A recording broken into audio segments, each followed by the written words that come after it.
আসসালামু আলাইকুম।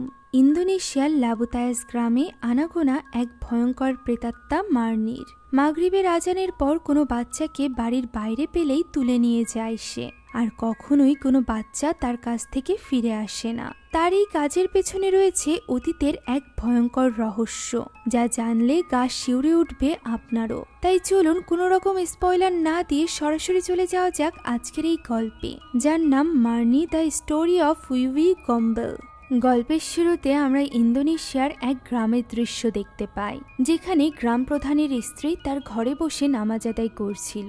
নামাজের মাঝে আমরা তার চোখে পানি দেখতে পাই। এমন সময় বাইরে থেকে গ্রামবাসীর চিল্লাপাল্লার আওয়াজ শোনা যায়, যা শুনে তার ছোট্ট ছেলেটি দৌড়ে চলে যায় জানালার কাছে এবং তার মাকে ডেকে বলে বাইরে মিস মার্নি রয়েছে।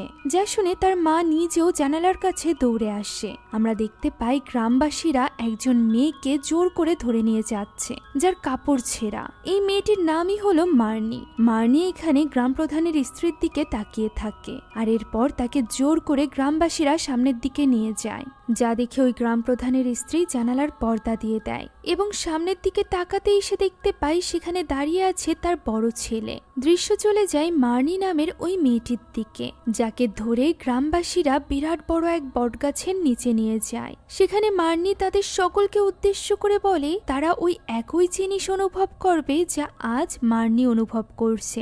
এই বলে মার্নি পাগলের মতো হাসতে থাকে। তখনই তার চোখ যায় সামনে দাঁড়িয়ে থাকা একজন মহিলার দিকে, যার কোলে ছিল মার্নির সন্তান। মার্নি এখানে আকুতি মিনতি করতে থাকে তার বাচ্চাটিকে তার কাছে ফিরিয়ে দেওয়ার জন্য, কিন্তু গ্রামবাসীরা তার কোনো কথাই শোনে না, বরং তাকে সেখানেই ফাঁসিতে ঝুলিয়ে মেরে ফেলে। মার্নির এই নির্মম মৃত্যু দেখে যে কোনো মানুষের আত্মা কেঁপে যাবে, কিন্তু গ্রামবাসীরা তার সাথে এত নির্মমতা, এত বর্বরতা কেন করেছিল তা জানতে হলে পুরো গল্পটি দেখতে হবে। আপাতত দৃশ্য চলে যায় এই ঘটনার 47 বছর পরে 2024 সালে, যেখানে আমরা এক পরিবারকে একটা গাড়িতে করে ওই গ্রামে আসতে দেখতে পাই। এই পরিবারে ছিল মা রাহায়ু, মেয়ে আনিশা এবং ছেলে আআন।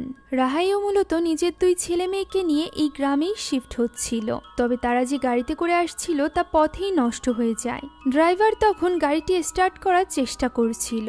ওই সময় রাহায়ু লক্ষ্য করে এইখানটায় নেটওয়ার্কের খুব সমস্যা, যেটা তার কাজে ব্যাঘাত দিতে পারে। সে যখন তার ফোন এবং কাজ নিয়ে ব্যস্ত, তখন আআন জেদ করতে শুরু করে ওয়াশরুমে যাওয়ার জন্য।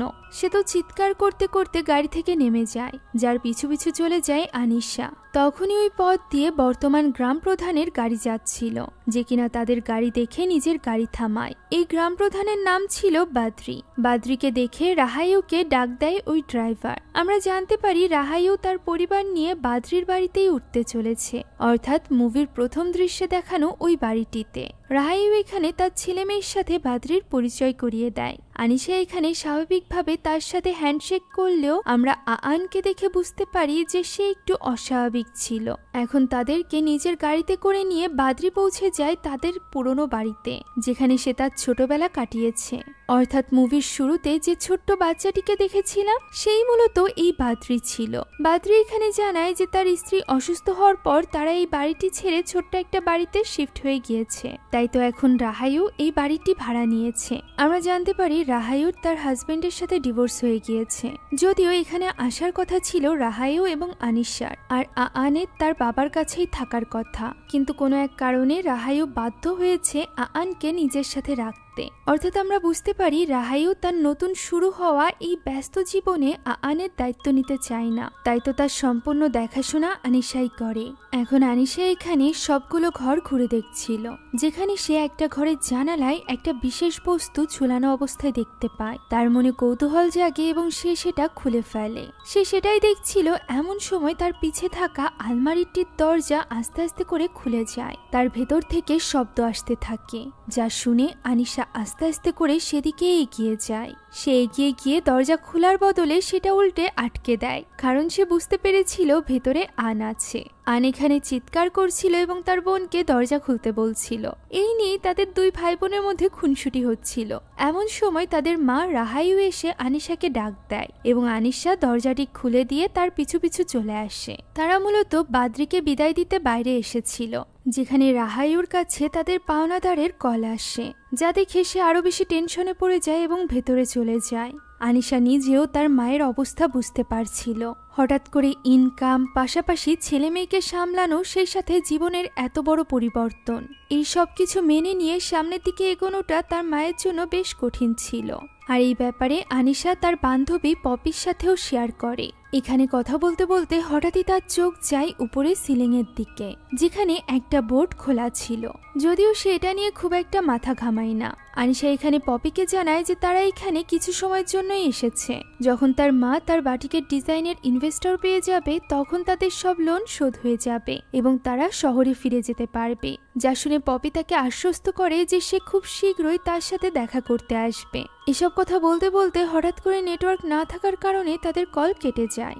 এখন ওই দিন রাতে আনিশা যখন নামাজ পড়ছিল, তখন সে আবারও আলমারির ভেতর থেকে শব্দ শুনতে পায় এবং মনে করে তার ভাই হয়তো বা আবারও তার সাথে দুষ্টুমি করছে।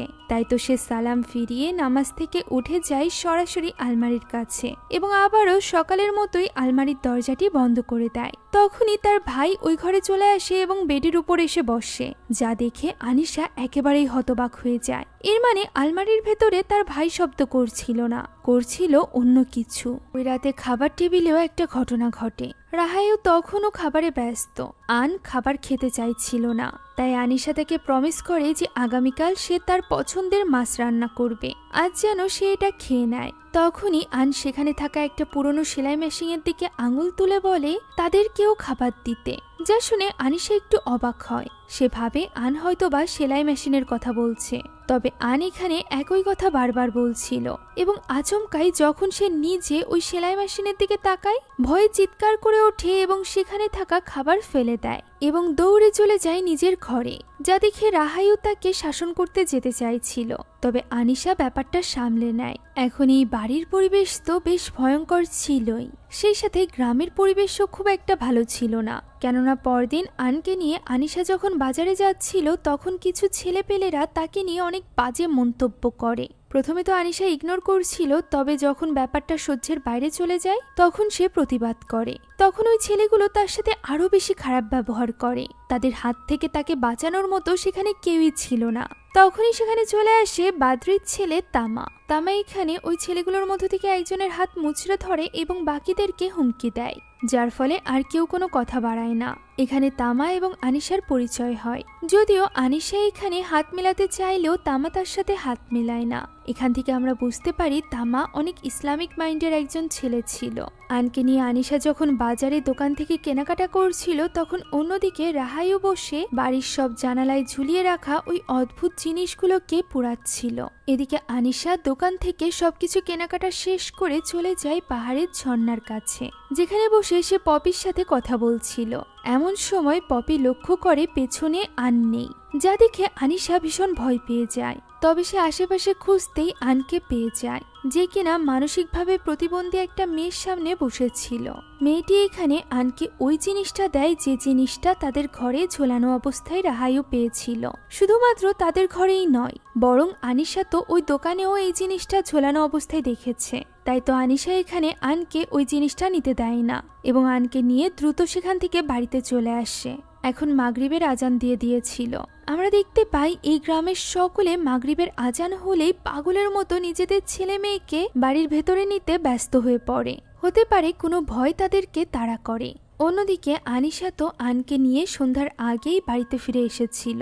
তবে মাগরিবের পরপরই আন যখন একা একা খেলা করছিল, তখন সে দরজায় নকের আওয়াজ শুনতে পায়। সে শুনতে পায় কেউ একজন সালাম দিচ্ছে, যে সালামের আওয়াজ আস্তে আস্তে করে ভয়ঙ্কর আকার ধারণ করে। সে দরজার ফাঁকা দিয়ে বাইরের দিকে তাকালে দেখতে পায় সেখানে ভয়ঙ্কর কেউ দাঁড়িয়ে আছে, যা দেখে সে পেছনে ভয়ে দৌড়ে আসে এবং তার বোনকে জড়িয়ে ধরে, যে কিনা তাকে জিজ্ঞাসা করছিল যে কি হয়েছে। তখনই হঠাৎ করে পিছে থেকে তার বোন ডাক দেয়। আন চোখ মেলতেই দেখতে পায় সে তো বাড়ির বাইরে দাঁড়িয়ে আছে। বাড়ির ভেতর থেকে তার বোন তাকে ডাকছে এবং জিজ্ঞাসা করছে সে বাড়ির বাইরে কি করছে। এই সব কিছু দেখে ছোট্ট আন বেশ অবাক হয়ে যায়। সে বুঝতে পারছিল না যে সে কখন বাইরে আসলো। আনিশাও এইসবের কিছুই বুঝতে পারে না। এখন ওই রাতে আনিশা আনের পছন্দের মাছ ভাজি করে এবং তাকে খেতে ডাকে। তবে আন তো খেতেই চাইছিল না, যদিও আনিশা কোনো মতে তাকে বুঝিয়ে শুনিয়ে খাবার টেবিলে নিয়ে আসে। এই মুহূর্তে আনিশা লক্ষ্য করে তার মায়ের তো তাদের দিকে কোনো নজরই নেই। সে তার কাজে এতটাই ব্যস্ত যে আন যে খাওয়া দাওয়া ঠিকভাবে করছে না সেদিকেও সে খেয়াল করছে না, যে ব্যাপারটা আনিশার একটু খারাপ লাগে। তবে সে তার মাকে কিছুই বলে না। ওই রাতে সে যখন আনকে গল্প পড়ে শোনাচ্ছিল তখন সে লক্ষ্য করে চিরপরিচিত এই ইঁদুরের গল্পটা পরিণত হয়েছে একজন মহিলার গল্পে, যাকে কিনা গ্রামের লোকেরা ফাঁস দিয়ে মেরে ফেলেছিল, যেখানে তার ছোট্ট বাচ্চা অনবরত কাঁদছিল। এ কারণেই মহিলাটি প্রতিশোধ নিতে এই গ্রামে ফিরে আসে এবং প্রত্যেক গ্রামবাসীর বাচ্চাদেরকে চুরি করতে শুরু করে। অর্থাৎ এই গল্পটি মূলত মার্নির ছিল। তবে আনিশা তো এই ব্যাপারে কিছু জানতো না। সে তো এটা ভেবে অবাক হয় যে এই বাচ্চাদের গল্পে এরকম গল্প কোথা থেকে আসলো। যাক, অন্যদিকে আমরা তামাকে দেখতে পাই, যে কিনা মসজিদে নামাজ আদায় করছিল। এমন সময় হঠাৎই মসজিদের দরজায় আমরা এক ভয়ানক আকৃতিকে দেখতে পাই, যে কিনা প্রথমে তো কাঁদছিল, পরবর্তীতে হাসতে শুরু করে। যে আওয়াজ তামাও শুনতে পারছিল, তাই তো সে সালাম ফিরিয়ে পিছে ঘুরে তাকায়। তবে সে সেখানে কাউকেই দেখতে পায় না। আর এরপর সামনের দিকে তাকাতেই সে দেখতে পায় তার সামনে বসে আছে ওই ভয়ঙ্কর আকৃতি। যদিও তামা এই ব্যাপারটিকে গুরুত্ব না দিয়ে বরং দোয়া কালাম পড়তে থাকে, যে কারণে ওই আকৃতি তার সামনে থেকে চলে যায়। অন্যদিকে ওই একই সময় বাড়িতে নামাজ পড়ছিল আনিশা, যেখানে সে তার সিলিংয়ে থাকা ওই ফাঁকা স্থান থেকে একটা ছোট্ট বাচ্চার কান্নার আওয়াজ শুনতে পায়, যাকে কিনা উপর থেকে আস্তে আস্তে করে নিচে নামিয়ে দেওয়া হচ্ছিল। আনিশা বাচ্চাটিকে স্পর্শ করতে যাবে তার আগেই বাচ্চাটিকে টেনে উপরে নিয়ে যাওয়া হয়, যা দেখে আনিশা একটু ঘাবড়ে যায় এবং লাইট মেরে দেখার চেষ্টা করে উপরে কি আছে। কিছু না দেখতে পেয়ে সে একটু ভয় পেয়ে গিয়েছিল, যে কারণে সে ওই ঘর থেকে বেরিয়ে আসে এবং তার মাকে ডাকতে শুরু করে। তখনই সে দেখতে পায় তার মা ঘুমের মধ্যে সেলাই মেশিনে বসে অনবরত সেটা চালিয়ে যাচ্ছিল। আনিশা তার কাছে যায়, যেখানে সে শুনতে পায় তার মা ঘুমের মাঝে বিড়বিড় করে তার নিজের মাকে ডাকছে এবং বলছে তার বাবার সাথে লড়াই করতে। আনিশা বুঝতে পারে তার মা হয়তো বা তার ছোটবেলা নিয়ে আবারও খারাপ স্বপ্ন দেখছে। এখন সেখান থেকে উঠিয়ে সে তার মাকে ঘরে নিয়ে যায়। তবে সেখান থেকে যেতেই আমরা দেখতে পাই ওই মেশিনটি আবারও আপনা আপনি চলতে শুরু করেছে। পরদিন সকালে আনিশার ঘুম ভাঙে চিৎকার চেঁচামেচির শব্দে। সে ছুটে ড্রয়িং রুমে এসে দেখতে পায় তার ভাই সেখানে বসে চিৎকার করে কাঁদছে এবং তাকে বকা দিচ্ছে রাহাইও নিজে। মূলত আন রাহাইউর ডিজাইন করা কাগজের উপর আঁকাআঁকি করেছিল, যে কারণে তার প্রিন্ট করা সব ডিজাইন নষ্ট হয়ে গিয়েছিল। আনিশা এখানে তার সাইন ল্যাঙ্গুয়েজের মাধ্যমে প্রথমে আনকে শান্ত করে, আর এরপর তাকে বুঝিয়ে বলে যে সে যেন নিজের আর্ট বুকে আঁকাআঁকি করে। এখন সে যেন তার মায়ের কাগজগুলো গুছিয়ে তার হাতে দেয়। আনও ঠিক তার কথা মতোই কাজ করে, যা দেখে রাহাইউর রাগও কমে যায়। তবে সে চিন্তায় পড়ে গিয়েছিল যে এগুলো সে এখন কিভাবে প্রিন্ট করবে, কেননা প্রিন্টারের কালি শেষ হয়ে গিয়েছে। এদিকে আজই তার কাজগুলো জমা নিতে কোম্পানি থেকে লোক আসবে। তখন আনিশা তাকে এই ব্যাপারে চিন্তা করতে নিষেধ করে। যেহেতু গ্রামে প্রিন্টারের কালি পাওয়া সম্ভব নয়, তাই সে নিজে যাবে শহরে তার জন্য কালি আনতে। তবে রাহাইও তাকে একা ছাড়তে চাইছিল না, যা শুনে আনিশা বলে সে এই ব্যাপারে তামার হেল্প নিবে। ফলে এবার রাহাইও রাজি হয়ে যায়।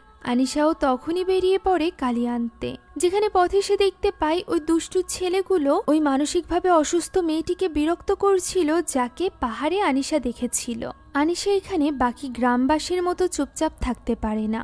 সে ওই মেয়েটিকে সাহায্য করতে এগিয়ে যায়। আর আনিশাকে দেখে এবার আর ওই ছেলেগুলো তাকে বিরক্ত করে না, কেননা তারা তামার সাথে কোনো রকম ঝামেলা চাইছিল না। এখন এই মানসিকভাবে অসুস্থ মেয়েটির নাম হলো ইরমা।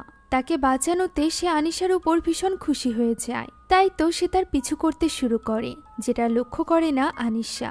আনিশা গ্রামের মেয়েদের কাছ থেকে ঠিকানা নিয়ে গ্রাম প্রধানের বাড়ির দিকে এগোতে থাকে, কারণ সে তামার সাথে দেখা করে তাকে নিজের সাথে শহরে যেতে বলতে চাইছিল। তবে এইভাবেই জঙ্গলের পথ ধরে সে হাঁটতে হাঁটতে চলে আসে ওই বটগাছটির কাছে, যে বটগাছে মার্নিকে খুন করা হয়েছিল।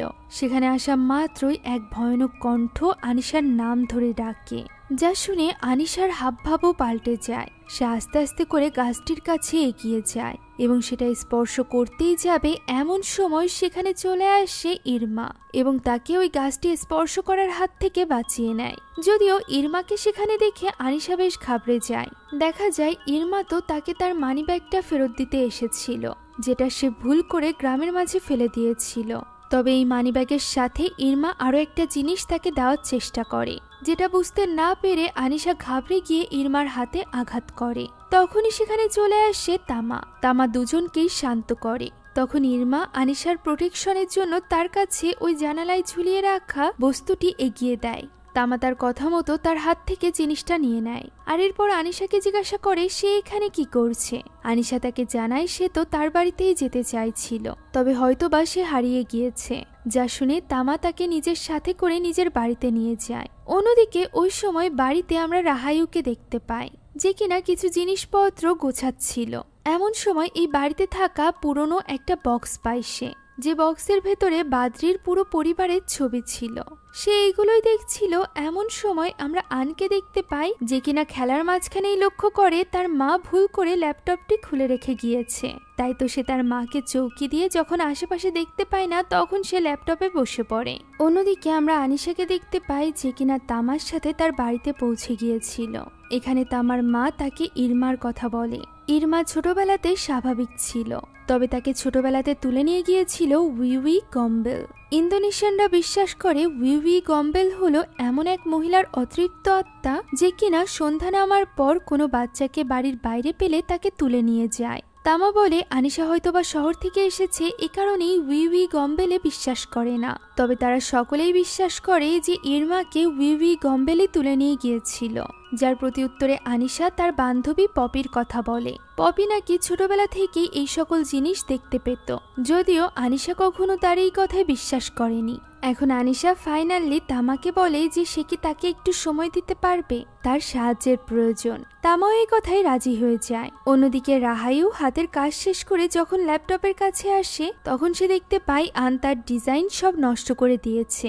ফলে রাহায়ু প্রচন্ড রেগে যায়। এদিকে আনিশার বাড়িতে ফিরতে ফিরতে প্রায় সন্ধ্যা হয়ে যায়। তামা তাকে বাড়ি পর্যন্ত এগিয়ে দেয়, যেখানে তাদের কথা দ্বারা আমরা বুঝতে পারি আনিশা এবং তামা দুজনই একে অপরকে পছন্দ করতে শুরু করেছিল। এখন তামা সেখান থেকে চলে যাওয়ার পর আনিশা লক্ষ্য করে আন বাড়ির বাইরে বসে আছে। সে এর কারণ জিজ্ঞাসা করলে রাহায়ু তাকে জানায় যে সে আনকে শাস্তি দিয়েছে।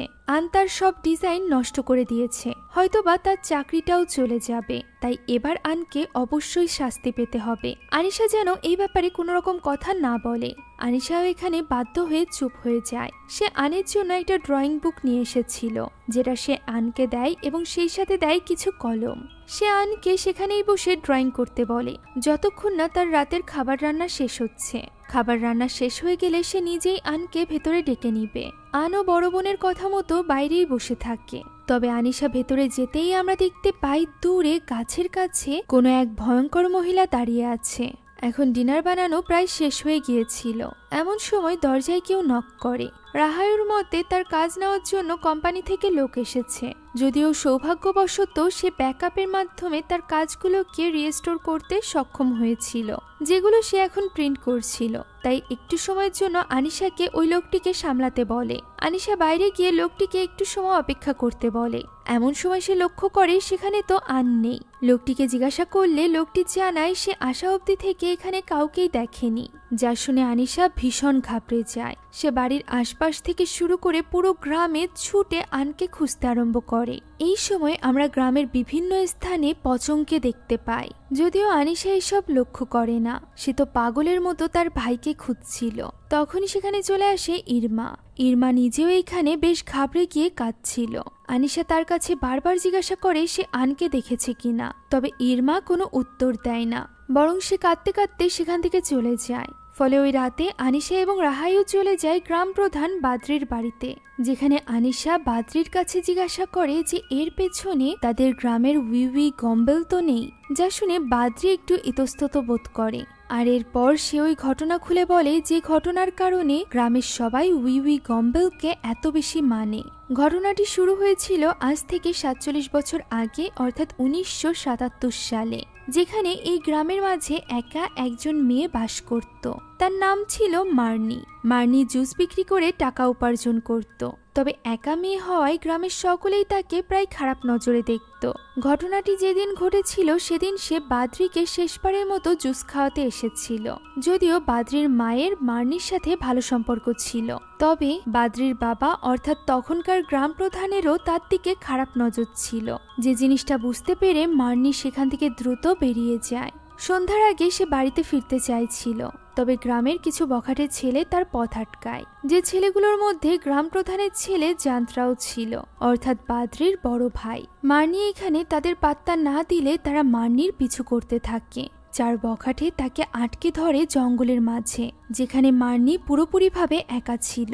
জান্ত্রা এখানে তাকে বাজে প্রস্তাব দেয়, তবে মার্নি এতে রাজি হয় না এবং তাকে বোতল দিয়ে আঘাত করে, যার ফলে জান্ত্রা এবং তার বন্ধুরা ভীষণ রেগে যায়। যদিও আগে থেকেই তাদের উদ্দেশ্য ভীষণ খারাপ ছিল। তারা এখানে মার্নির অসহায়ত্বের সুযোগ নিয়ে রাতের অন্ধকারে তার সাথে খারাপ কাজ করে।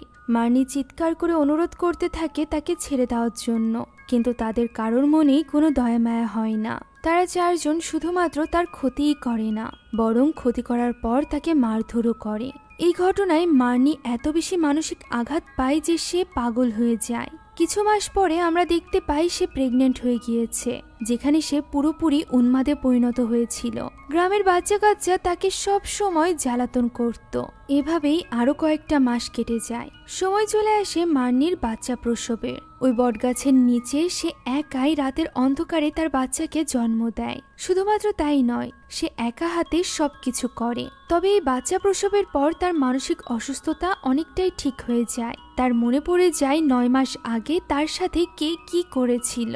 এ কারণেই সে রাগের মাথায় ওই রাতেই ওই চারজনের মধ্য থেকে একজনকে খুন করে এবং পরদিন সকাল থেকেই সে তার বাচ্চাকে নিয়ে ওই গ্রামের মধ্যেই হাঁটতে থাকে। যে লোকটিকে সে খুন করেছিল তার লাশ দেখে জান্ত্রার আর বুঝতে বাকি থাকে না যে এই কাজটা মার্নিই করেছে। যদিও মার্নিকে এইভাবে বাচ্চা কোলে নিয়ে হাঁটতে দেখে সকলে বেশ অবাকই হয়। এমন সময় তার সাথে দেখা করতে আসে বাদ্রির মা, অর্থাৎ তৎকালীন গ্রাম প্রধানের স্ত্রী। সে ভেবেছিল মার্নি হয়তো বা এখনো পাগল আছে, তাই সে মার্নির সন্তানকে একটা সুন্দর ভবিষ্যৎ দেওয়ার জন্য তার কাছ থেকে নিতে এসেছিল। তবে সে তো জানতই না তার পরিবার অলরেডি মার্নির কাছ থেকে কত কিছু নিয়ে নিয়েছে। মার্নি এখানে তাকে সব বলেও, যা শুনে গ্রাম প্রধানের স্ত্রী হতবাক হয়ে যায়। সে তো বিশ্বাসই করতে পারছিল না যে তার স্বামী সন্তান এতটা খারাপ হতে পারে। তাই তো সে এখানে চিৎকার চেঁচামেচি শুরু করে দেয়। তখনই সেখানে চলে আসে গ্রামের কিছু লোকেরা, কেননা তারা জান্ত্রার ওই বন্ধুর মৃত্যুর ব্যাপারে জেনে গিয়েছিল। তাই তারা মার্নিকে শাস্তি দেওয়ার জন্য তার কাছে এসেছিল। মার্নি বুঝতে পারে এবার হয়তোবা তার কাছ থেকে তার শেষ সম্বল অর্থাৎ তার সন্তানটিকেও ছিনিয়ে নেওয়া হবে। তাই তো সে এখানে ছুরি দেখিয়ে সকলকে ভয় দেখাতে থাকে। তখনই কিছু লোকেরা তাকে ধরে ফেলে এবং তার কাছ থেকে ছিনিয়ে নেওয়া হয় তার বাচ্চাটিকে। এতে করে মার্নি আরো বেশি পাগল হয়ে যায়। সে আশেপাশে থাকা সকলকে ওই ছুরি দিয়ে আঘাত করতে থাকে। সে একজনকে তো মেরেও ফেলে, অন্যজনের হাত তার শরীর থেকে আলাদা করে দেয়। এগুলো শুরু হওয়ার আগেই গ্রাম প্রধানের স্ত্রী সেখান থেকে চলে যায়। এখন গ্রামের আরো কয়েকজন ছেলেরা মিলে মার্নিকে আটকে ফেলে। এরপর মহিলারা তাকে বিভিন্ন রকম অপবাদ দিতে থাকে যে সে নাকি ভালো থাকতে গ্রামের পুরুষদেরকে নিজের বশে নিত এবং তাদের সাথে খারাপ সম্পর্কে লিপ্ত হতো। এসবের জের ধরে গ্রামের মহিলারা তার কাপড় টেনে ছিঁড়ে ফেলে। আর এরপর গ্রামের সকলে মিলে তাকে ধরে নিয়ে যায় ওই বটগাছটির কাছে। এই দৃশ্যটি আমরা মুভির শুরুতে দেখেছিলাম। যেহেতু ওই দিনই মার্নি বাদ্রির মাকে সবকিছু জানিয়ে দিয়েছিল, তাই সে মার্নির এই পরিস্থিতি এবং তার মৃত্যুর জন্য নিজেকেই দায়ী করত। নিজের পরিবারের করা এই পাপের প্রায়শ্চিত্ত হিসাবে সে মার্নির সন্তানকে লালন পালন করতে চেয়েছিল। তবে তার সন্তান বেশ দুর্বল ছিল, যে কারণে সে 1 সপ্তাহের বেশি বাঁচতে পারেনি। আর তার সন্তানের মৃত্যুর পরই মার্নি পরিণত হয় উই উই গম্বেলে। সে গ্রামের সেই সকল সন্তানদেরকে তুলে নিয়ে যেতে শুরু করে যাদেরকে তাদের বাবা মা খুব একটা ভালোবাসে না বা ইগনোর করে, অর্থাৎ যেমনটি রাহাইও আনের সাথে করত। এই ব্যাপারটা শুনে আনিশা এখানে ভীষণ রেগে যায়। সে আনের এই নিখোঁজ হওয়ার জন্য রাহাইউকেই দায়ী করতে থাকে। সে যদি তাকে শাস্তি হিসাবে বাড়ির বাইরে না রাখতো তাহলে আজ এই পরিস্থিতির সৃষ্টি হতো না।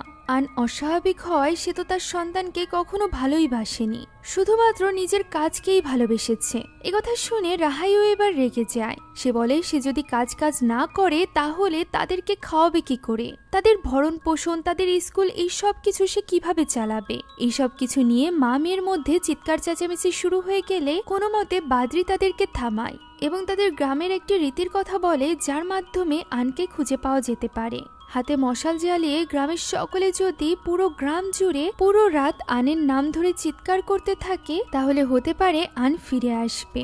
এই আশা নিয়ে রাহাইউ এবং আনিশাও পুরো গ্রামবাসীর সাথে যোগ দেয়। আর এভাবেই গ্রামের মধ্য দিয়ে হাঁটতে হাঁটতে তারা যখন ওই জঙ্গলে পৌঁছায় তখন আনিশা হঠাৎই তার সামনে মার্নির আত্মাকে দেখতে পায়, যে কিনা পরক্ষণেই ভয়ঙ্কর রূপ বদলে মানুষের রূপে চলে আসে। তাকে এইভাবে দেখে আনিশার যেন কিছু একটা হয়ে যায়। সে সেখানেই মাথা ঘুরে পড়ে যায়। হুঁশ ফিরতেই সে দেখতে পায় তার সামনে বসে আছে মার্নি, যার কোলে রয়েছে আন। সেই সাথে রয়েছে আরো কিছু বাচ্চারা যাদেরকে মার্নি নিয়ে গিয়েছিল।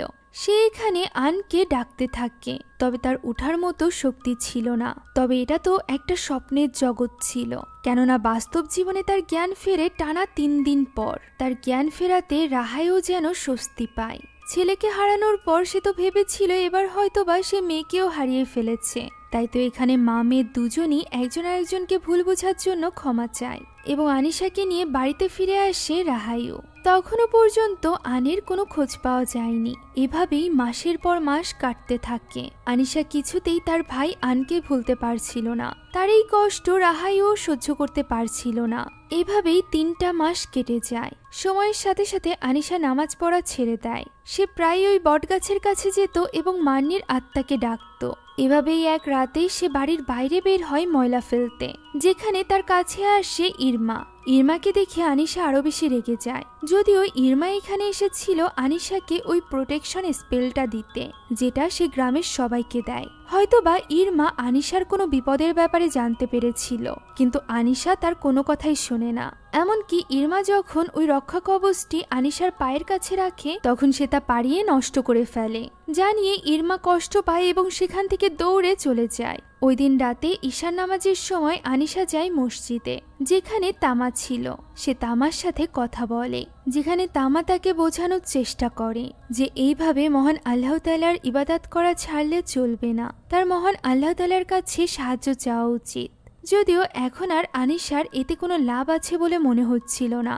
এখানে আনিশার রাগের মাথায় সেখান থেকে উঠে চলে যায় সরাসরি ওই বটগাছের কাছে। সে উঠে যাওয়া মাত্রই সেখানে থাকা সব লাইটগুলো ফ্লিকার করতে শুরু করে, যা দেখে তামা বুঝতে পারে নিশ্চয়ই কোনো বিপদ আসতে চলেছে। এদিকে আমরা আনিশাকে দেখতে পাই যে কিনা ওই বটগাছের কাছে পৌঁছে গিয়েছিল। সেখানে গিয়ে সে মার্নির আত্মাকে ডাকতে থাকে। কিছু সময় চিৎকার চেঁচামেচি করার পর এক সময় সে হার মেনে নেয় এবং সেখানে বসে মার্নির আত্মার কাছে রিকোয়েস্ট করতে থাকে যে সে যেন আনকে ফিরিয়ে দেয়। এর বদলে মার্নির আত্মা যা চাইবে তাই করবে আনিশা। যা বলা মাত্রই আমরা দেখতে পাই উপর থেকে মার্নির আত্মা ভয়ঙ্কর রূপ নিয়ে আস্তে আস্তে করে নেমে আসছে। তখনই সেখানে চলে আসে তামা। তামা এই দৃশ্য দেখে ভীষণ ঘাবড়ে যায়। সে সেখানেই দাঁড়িয়ে গাছটি স্পর্শ করে দোয়া কালাম পড়তে থাকে। এইভাবেই এক পর্যায়ে মার্নির আত্মা সেখান থেকে চিৎকার করে গায়েব হয়ে যায়। সেই সাথে চিৎকার করে অজ্ঞান হয়ে যায় আনিশা নিজেও। অন্যদিকে ওই সময় আমরা বাড়ির দৃশ্য দেখতে পাই, যেখানে রাহাইউ নামাজ শেষে মহান আল্লাহ তাআলার কাছে কান্নাকাটি করছিল তার ছেলেটিকে ফিরিয়ে দেওয়ার জন্য। এভাবেই কাঁদতে কাঁদতে সে হঠাৎই মা বলে ডাক শুনতে পায়, যা শুনে সে দৌড়ে ছুটে চলে যায় বাইরে। বাইরে গিয়ে এসে দেখতে পায় সেখানে দাঁড়িয়ে আছে আনকে। এইভাবে সামনে দেখে সে কান্নায় ভেঙে পড়ে। পরদিন সকালে বাদ্রি এবং তামা মিলে আনকে সূরা কালাম পড়ে ছেড়ে দেয়।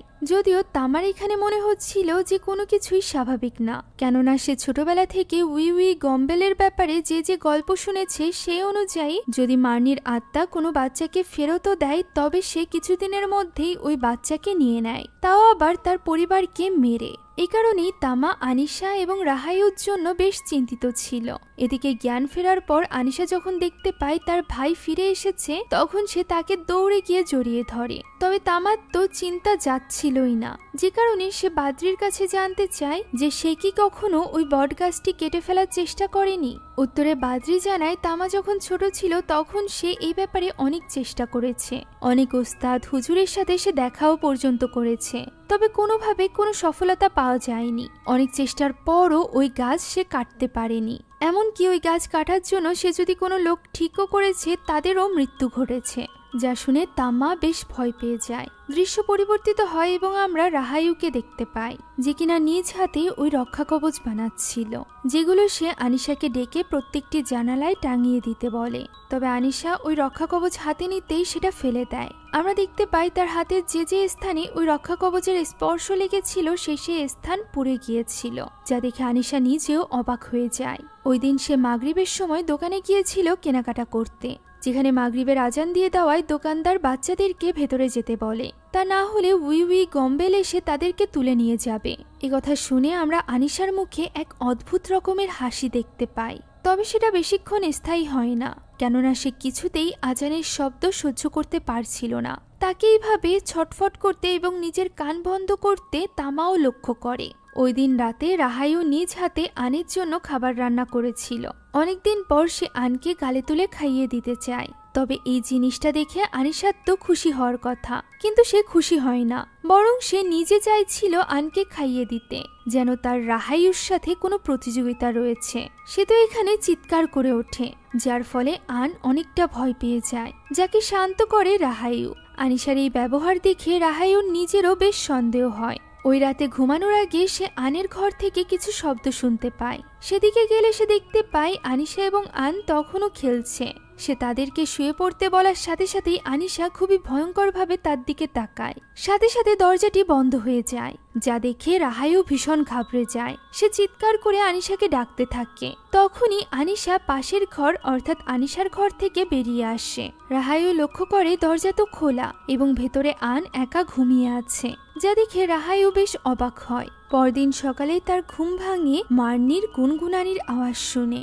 সে নিজের পায়ের কাছে মার্নিকে বসা অবস্থায় দেখতে পায়, যে কিনা পরক্ষণেই গায়েব হয়ে যায়। আমরা দেখতে পাই ওই একই গান গুনগুন করে গাইছিল আনিশা এবং সে আনকে রেডি করছিল, কেননা তারা দুজন সকালের নাস্তা বানানোর জিনিসপত্র কিনতে বাজারে যাবে। তখনই সেখানে রাহাইও আসে এবং আনিশাকে বাইরে যেতে নিষেধ করে। সে বলে সে নিজেই সবকিছু করবে, এখন থেকে সেই তাদের জন্য খাবার বানাবে। যা শুনে আনিশা বলে এটা তো তার কাজ না, সে কবে থেকে তার ছেলে মেয়েকে যত্ন করার ব্যাপারে ভাবছে। যা শুনে রাহাইও এবার আনিশাকে ডাক দেয় এবং বলে সে তার ভুলের জন্য অলরেডি আনিশার কাছে ক্ষমা চেয়েছে। সে শুধুমাত্র তাদেরকে একটু ভালোভাবে রাখার জন্যই কাজ নিয়ে এত ব্যস্ত থাকতো, যে কারণে সে তাদের দিকে খেয়াল দিতে পারত না। তবে আনিশা যদি তাকে নিয়ে একটু ভাবে তাহলে সে বুঝতে পারবে যে এই সব কিছু সে তার সন্তানদের জন্যই করেছে। যা শুনে আনিশা এবার আরো আজে বাজে কথা বলতে থাকে। সে রাহাইউকে বলে সে এই সব কিছু করেছে শুধুমাত্র নিজের স্বার্থ হাসিলের জন্য, কেননা সে কখনোই নিজের মায়ের মতো হতে চায়নি। সে কখনোই চায়নি যে কোনো পুরুষ মানুষ তার উপর হুকুম চালাক। তাই তো সে তার বাবাকে ডিভোর্স দিয়েছে। এই সব কিছু সে বাচ্চাদের কথা ভেবে করেনি, বরং নিজের কথা ভেবে করেছে। এই ধরনের আঘাত করে কথা বলে আনিশা সেখান থেকে আনকে নিয়ে বেরিয়ে যায়। গ্রামের মধ্য দিয়ে যাওয়ার সময় তার দেখা হয় ইরমার সাথে, যার দিকে সে ভয়ঙ্করভাবে তাকিয়ে থাকে।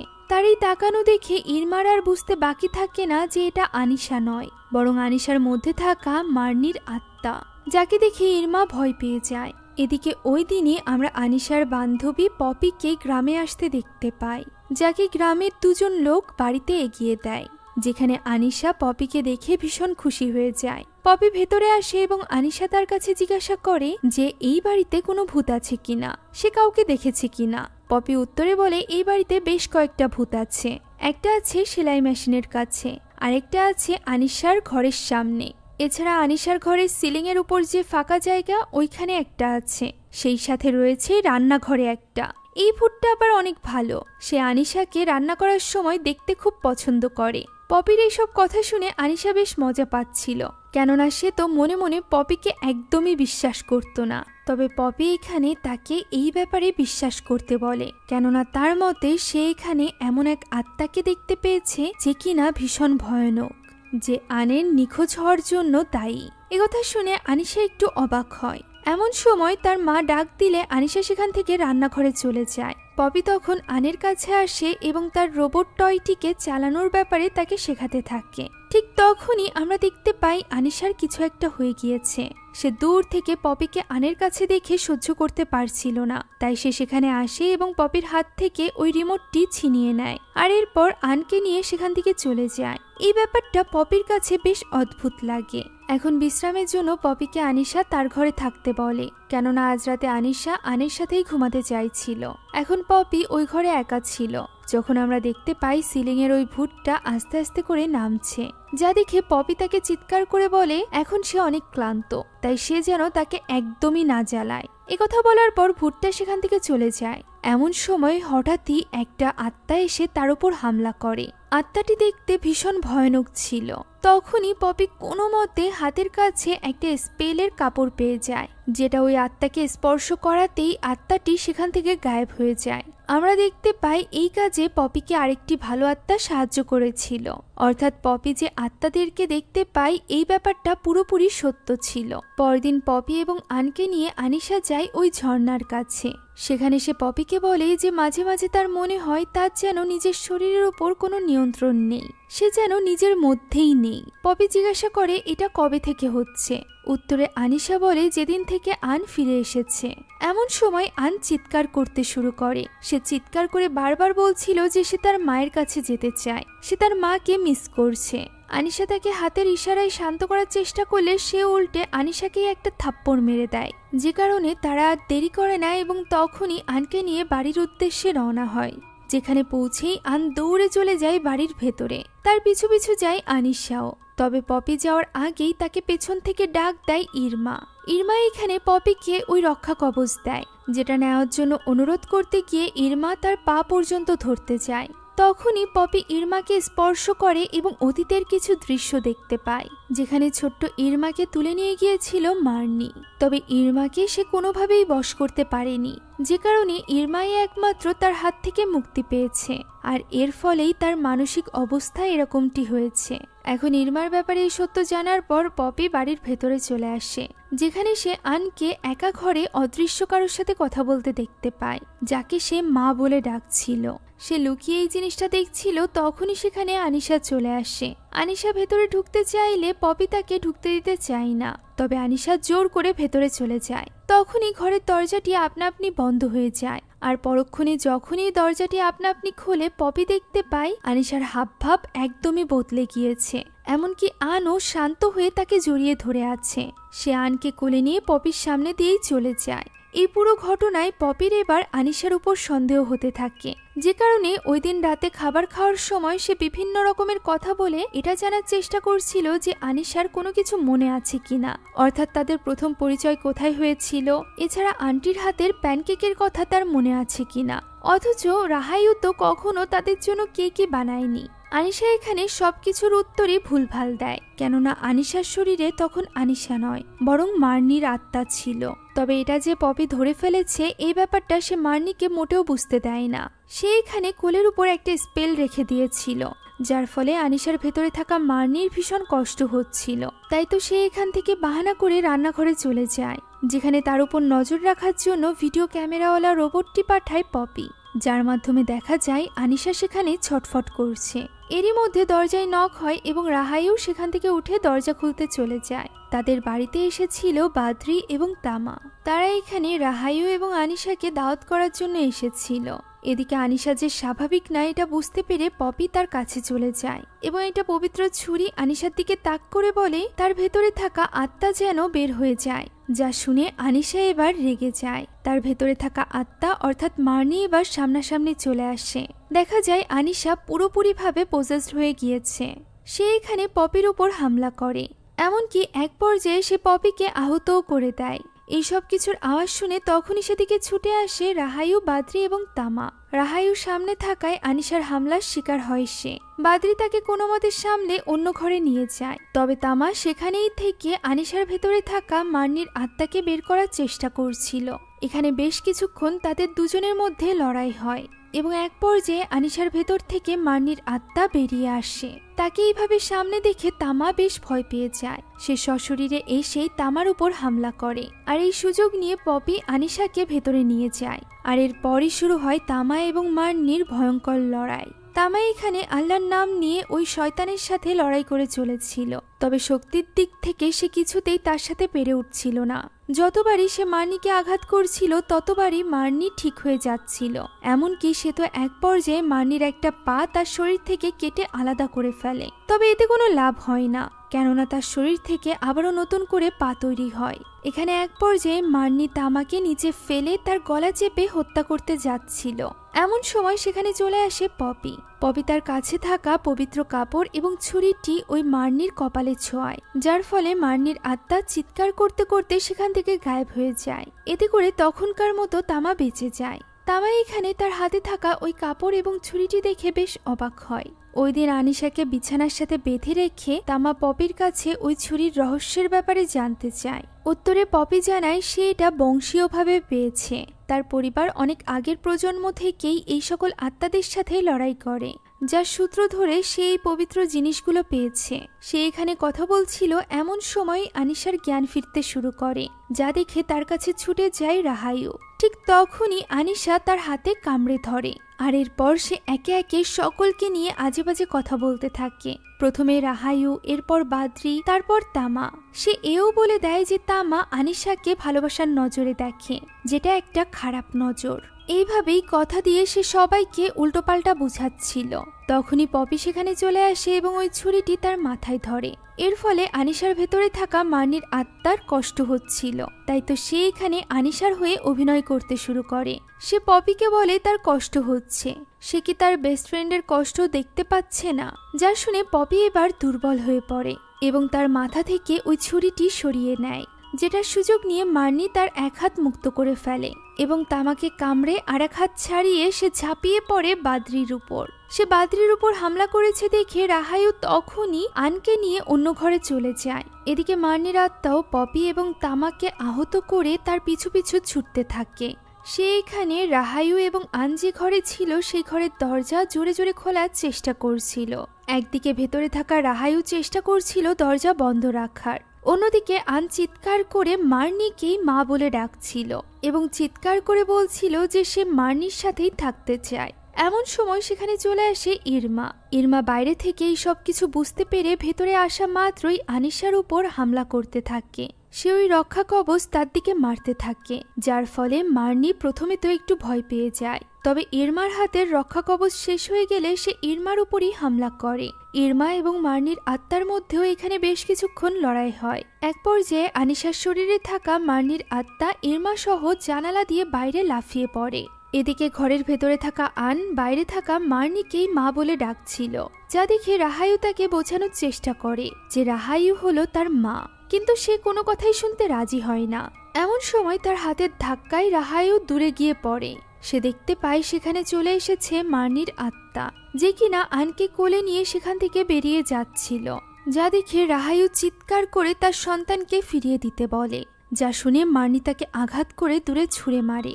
এর ফলে রাহায়ু বেশ খানিকটা আহত হয়ে পড়ে এবং সে এবার মার্নির কাছে অনুরোধ করতে থাকে যে তার জন্য একজন সিঙ্গেল মা হওয়া সহজ ছিল না।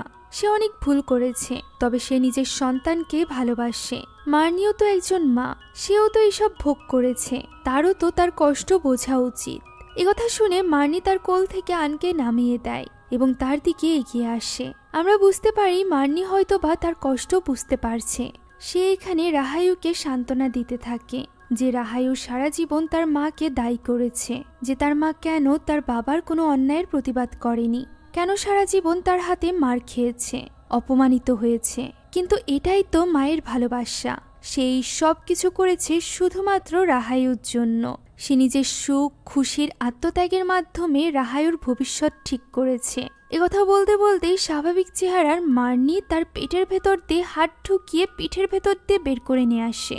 অর্থাৎ সে রাহায়ুকে কোনোভাবে সান্ত্বনা দিচ্ছিল না, বরং সে তো তাকে অনুভব করাচ্ছিল যে সে একজন ভালো মা নয়। আর এটা অনুভব করিয়ে সে রাহায়ুকে সেখানেই মেরে ফেলে। তাকে মেরে ফেলে মার্নি আনকে নিয়ে ওই বাড়ি থেকে বেরিয়ে আসে। ততক্ষণে বাইরে পড়ে থাকা আনিশার জ্ঞান ফিরে এসেছিল। সে দেখতে পায় আনকে নিয়ে মার্নির আত্মা উড়ে চলে যাচ্ছে। সে চিৎকার করে আনকে ডাকতে থাকে এবং কাঁদতে থাকে, তবে এতে কোনো লাভ হয় না। মার্নি এবং আন দুজনই গায়েব হয়ে যায়। এখন এই ঘটনার কয়েকদিন পরের দৃশ্য আমরা দেখতে পাই, যেখানে রাহায়ুর কবরের কাছে সকলে উপস্থিত ছিল। আনিশা এখানে তার মাকে প্রমিস করে যে সে ঠিকই আনকে খুঁজে বের করবে। এখন সেখান থেকে তারা যখন চলে আসছিল তখন তারা একটা স্পেশাল কবর দেখতে পায়, যেটার উপর ছাতি রাখা ছিল। এই ব্যাপারে জিজ্ঞাসা করলে গোরস্থানের ওই লোকটি জানায় এটি একটি স্পেশাল কবর, যেখানে প্রায় গ্রামের সবাই জিয়ারত করতে আসে, কারণ এটি হলো এই গ্রামের উইভি গম্বেল মার্নির সন্তানের কবর। যা শুনে আনিশা এখানে তার ভাইকে খোঁজার প্রথম ক্লু পেয়ে যায়। তখনই পপি তাকে জানায় যে সে ইরমাকে স্পর্শ করার মাধ্যমে তার অতীতের ব্যাপারে জেনেছিল, যে সে কিভাবে মার্নির হাত থেকে মুক্তি পেয়েছিল। তার বিশ্বাস ইরমাও তাদেরকে এই ব্যাপারে সাহায্য করবে। তখন আনিশা বলে সে ওই কবর এবং ইরমার সাহায্যে ঠিকই আনকে খুঁজে বের করবে, আর এই কাজে তামা এবং পপিও তাকে সাহায্য করবে বলে ওয়াদা করে। তখনই তারা লক্ষ্য করে দূরে বসে আছে ইরমা। ইরমাকে তারা নিজেদের দলে নিয়ে নেয়, আর এখান থেকেই শুরু হয় আর এক নতুন লড়াই, মার্নির আত্মাকে পুরোপুরি শেষ করে দেওয়ার লড়াই। তারা কি এই লড়াইয়ে জিততে পারবে? এটা আমরা দেখতে পাবো এই মুভির দ্বিতীয় পার্টে, যেটা রিলিজ পাওয়া মাত্রই আমি আপনাদের জন্য নিয়ে আসবো। আপাতত আমরা দেখতে পাই মার্নির আত্মা তখনও পর্যন্ত শান্ত হয়নি। সে ওই দিনও মাগরিবের সময় একটা বাচ্চা মেয়েকে তুলে নিয়ে যায়, যার নাম ছিল আলদো। আর এখানেই এই গল্পটি শেষ হয়ে যায়। আশা করছি এই গল্পটি আপনাদের কাছে ভালো লেগেছে। যদি ভালো লেগে থাকে তাহলে একটি লাইক এবং একটি কমেন্ট করতে ভুলবেন না। সম্পূর্ণ মুভিটি আমাদের টেলিগ্রাম চ্যানেলে আপলোড দেওয়া আছে, তাই মুভিটি দেখতে চাইলে কমেন্ট বক্সে দেওয়া লিঙ্ক থেকে এখনই জয়েন করুন আমাদের টেলিগ্রাম চ্যানেলে। Thank you so much for watching this video. আল্লাহ হাফেজ।